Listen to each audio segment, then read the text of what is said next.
Hi, it's Anne. Welcome back to my channel. So today I have another Scrawlrbox video for you guys, and this is the box for the month of May.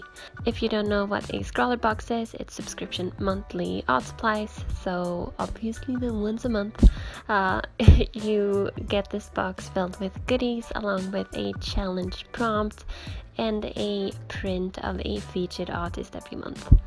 If you want your own Scrawlrbox, I will have a link in the description box down below. I'm like struggling every month to open up the boxes. I don't know what I'm doing wrong. Okay, let's see what's in here. Okay, I see a Pigma Micron and I believe a Sakura jelly roll. Spoilers, get back in there. Oh, look at this print. That is gorgeous. Look at that. That's so fun and beautiful. Look at the tree lady. The tree lady is my favorite. So the featured artist of the month is Annika Landberg, and she is actually a fellow Swede, so go show her some love on all of her accounts right there if you want to follow her. These are the thinnest papers I've seen in my life.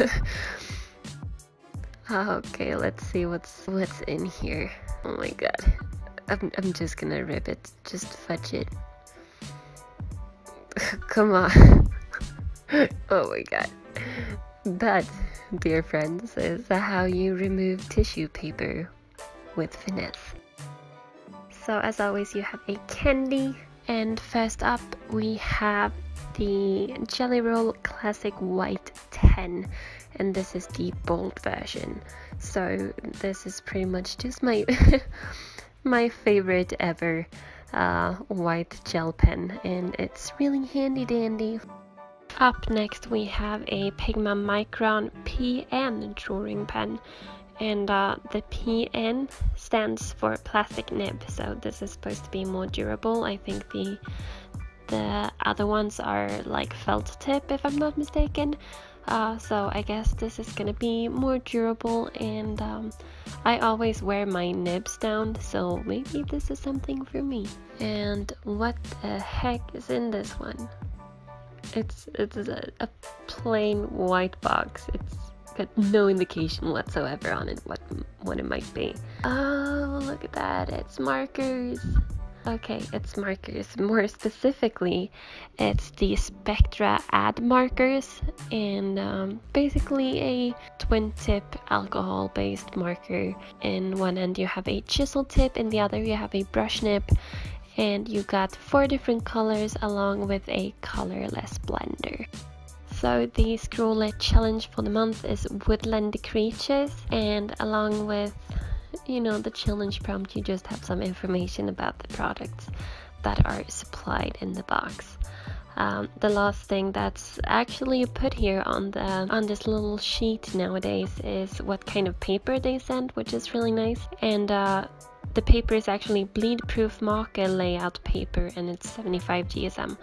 So it's a marker based box, and I'm nervous.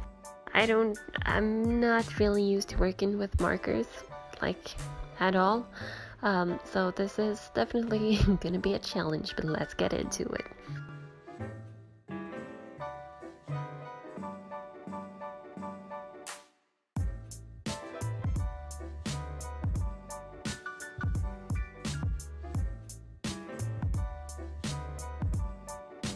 So after swatching all of the supplies provided in the box, I started thinking about the challenge for the month.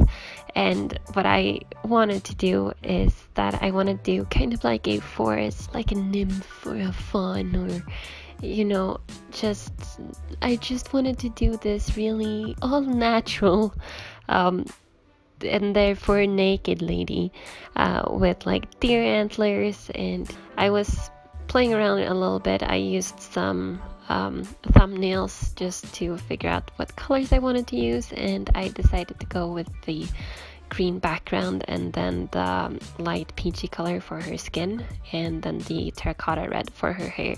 And this is oh my goodness, I've been cussing, and I actually threw away, 2 out of 3 papers that was provided, and the third paper is what I did my swatches on. So I'm actually not doing the finished illustration on the marker paper because I messed up the first drawing that you're watching.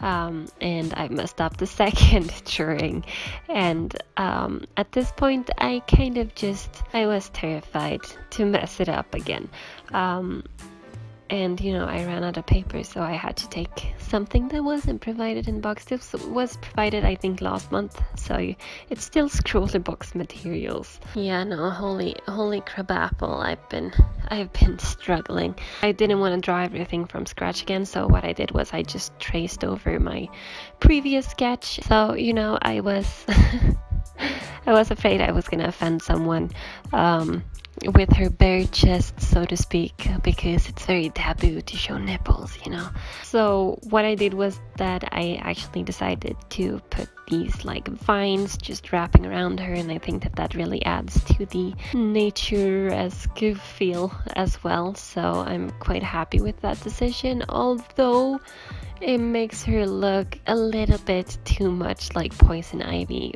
with antlers. The mistake that I did the first time was that I did the shading with the pink color, and this time I decided to just do some cross hatching with the Pigma Micron instead. And the second time I messed up the face with the fine liner, so I'm terrified to mess everything up again, because at this point I'm like, I just want to have this over with, and it needs to be decent, or I just need a decent illustration. That's all I need. So, the markers took some getting used to, but that's just because I'm not used to working with markers. All in all, I really like the colors provided. I like the fact that they're not like in your face, bold, bright colors, and they're a little bit more muted, and I especially like the more olive green color, the kind of moss green one.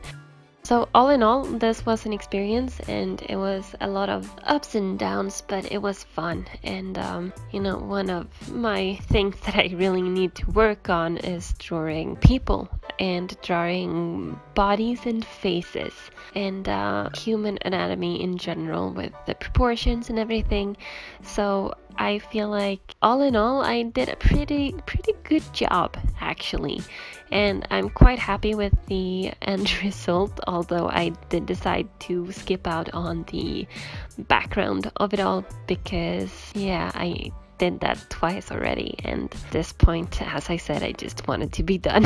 And the pink was really bright and pink, and it made her skin look, I don't know, not good. So I had to kind of mute it a little bit. And from what I know, I don't know much about markers, but I know that if they're alcohol based, you can use like rubbing alcohol to kind of dilute the ink. I did not have rubbing alcohol. I did have hand sanitizer, but it's more of the like kind of jelly kind. That was interesting. It did work. I think maybe I struggled more than I would have if I had the proper stuff to mix it, but I got a lighter shade and the paper didn't warp, and all is well. So yeah, that is all I have to say about this drawing. All in all, I really enjoy the end result. I still have some stuff that I need to work on, obviously, but I feel like I've learned a lot and I've taken a lot from this experience. And that's pretty much it. I hope you're having an amazing day or night or evening or morning or whatever time it is as you're watching this. And until next time, happy drawing. I see y'all later. Bye.